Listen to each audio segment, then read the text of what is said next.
मातरम की पृष्ठभूमि हम देखें, उसके संस्कार सरिता देखें, तो हमारे यहां वेद काल से एक बात बार बार हमारे सामने आई है। जब वंदे मातरम कहते हैं तो वही वेद काल की बात हमें याद आती है।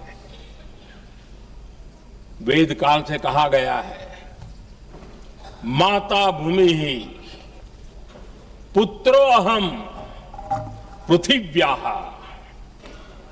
अर्थात ये भूमि मेरी माता है और मैं पृथ्वी का पुत्र हूं।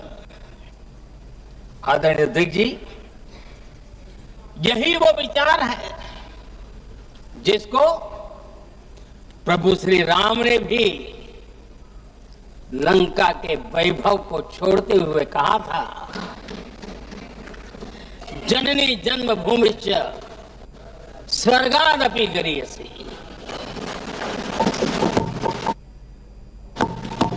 वंदे मातरम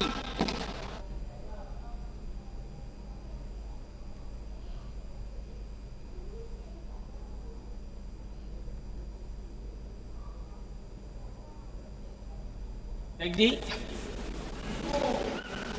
बंकिम दा ने जब वंदे मातरम की रचना की,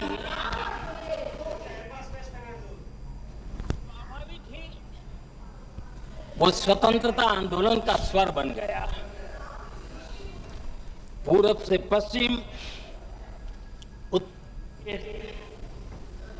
वंदे मातरम हर भारतीय का संकल्प बन गया। इसलिए वंदे मातरम की स्तुति में लिखा गया था, मातृभूमि स्वतंत्रता की वेदिका पर मदोमय, मातृभूमि स्वतंत्रता की वेदिका पर मोदमय, स्वार्थ का बलिदान है यह शब्द है वंदे मातरम। है सजीवन मंत्र भी, यह विश्व विजयी मंत्र भी, शक्ति का आह्वान है यह शब्द वंदे मातरम। उष्ण शोणित से लिखो, वक्षस्थली को चीर कर, वीर का अभिमान है यह शब्द वंदे मातरम। आदरणीय अध्यक्ष जी, कुछ दिन पूर्व जब वंदे मातरम 150 का आरंभ हो रहा था, तो मैंने उस आयोजन में कहा था, वंदे मातरम हजारों वर्ष की सांस्कृतिक ऊर्जा भी थी, उसमें आजादी का जज्बा भी था और आजाद भारत का विजन भी था।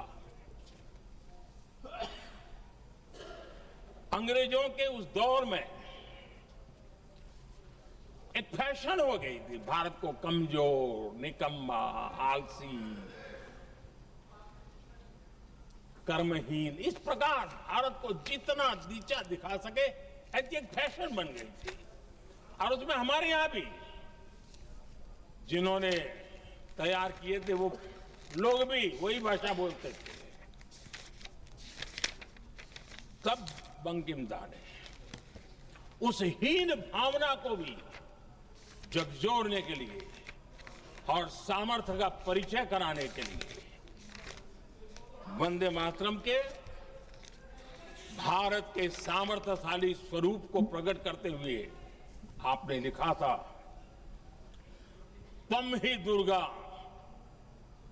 दश प्रहरण धारिणी, कमला कमल दल विहारिणी, वाणी विद्या दायिनी, नमामि त्वाम नमामि कमलाम अमलाम अतुलाम सुजलाम सुफलाम मातरम वंदे मातरम।